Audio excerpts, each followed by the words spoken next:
Hi guys, let's cook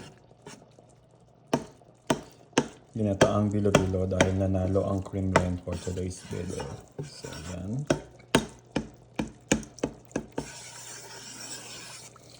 So wala kaming fresh gata here, so times lang yung ginamit ko.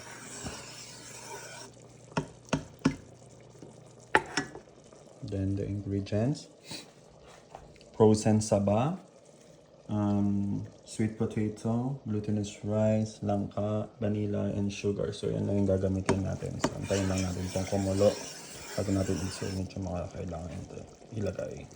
Sa kabila, nakapakulo na ako ng sago kasi medyo matagal ito maluto. Unti-unti na siyang natutunaw. So antayin lang natin siya medyo kumulo para medyo maluto siya.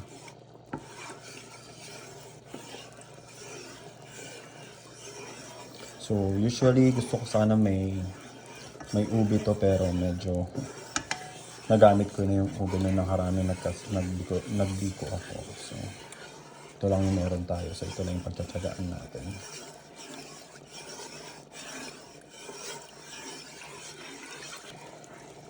Continuous lang, so yung nausok na siya.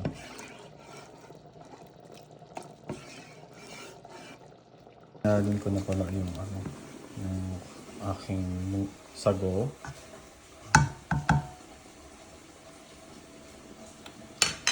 Nilagyan ko na rin siya ng vanilla extract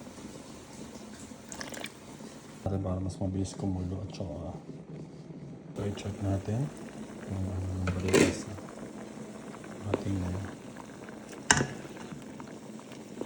sago. So medyo nakalaki yung sago.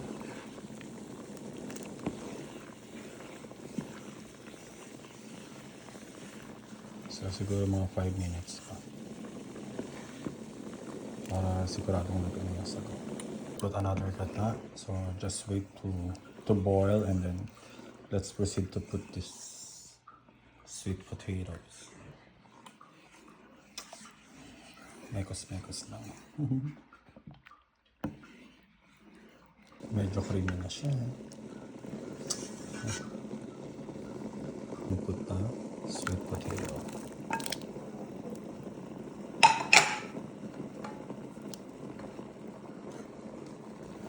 Palambutin lang.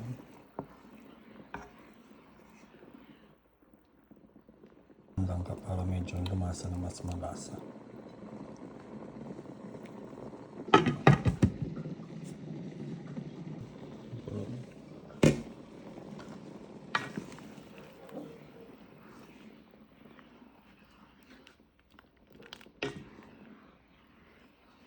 Someone's waiting. You're not allowed to eat sweets. Hi! Lagyan ko na siya ng asin para bumaling. Yan, medyo kumukulo na siya. Tikman ko kagad.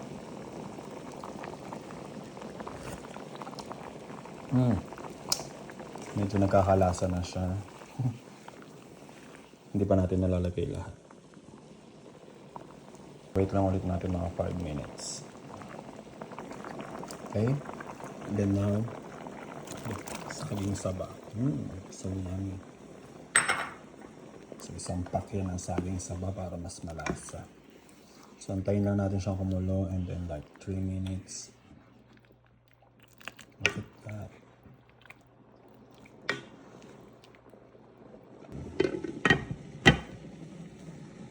Para mas mabilis siyang kumulo. Yan, kumukulo na ulit. So antayin lang tayo mga 2 minutes.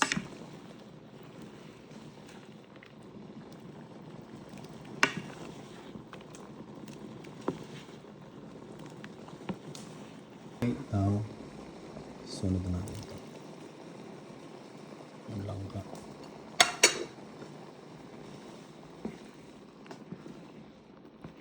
Ang bango ng langka. Sugar. So, mga 1 cup of sugar. Hindi sa inyo kung gaano ka-sweet yung gusto niya. So, ako 1 cup lang.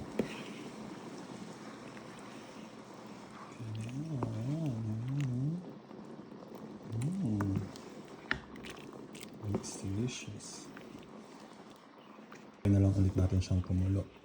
bago natin ilagay ang bilo-bilo. So, tapos titikman natin mamaya kung matamis na ba siya.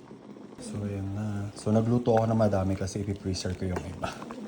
Kasi hindi ko naman to kayang ubusin. Para pag nag-crave ka, kuha ka lang sa freezer, micro. So, ayan, kumukulo na yung tikman.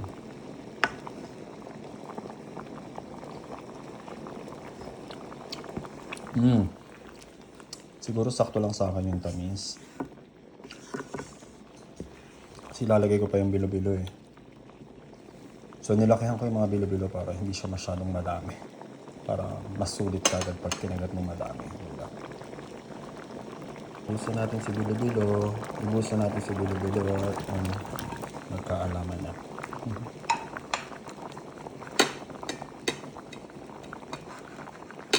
Sabi nila kapag lumutang na daw si bilo-bilo, siya na daw yung sign na luto na siya.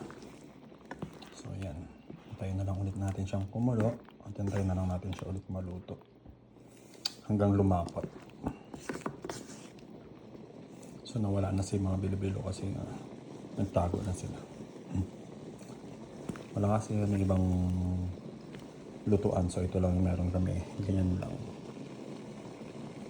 Ayan, antayin na lang natin siyang maluto. Sabi nila, pag hindi daw masyadong malapot, pwede mo siyang lagyan ng glutinous flour pa. Para lumapot siya na mas bongga. Pero feeling ko ito lalapot ito ng sobra kasi hindi pa naman naluluto yung glutinous na. Yung glutinous natin, ayun siya. Nagtatago pa sila. So, antayin na lang natin silang lumutang. Ayan na. Lumulutang na sila at medyo lumalapot na siya. Maluto na siya. Mga 5 minutes pa siguro. Siguradong nito na kasi medyo malalaki yung ating bilo-bilo.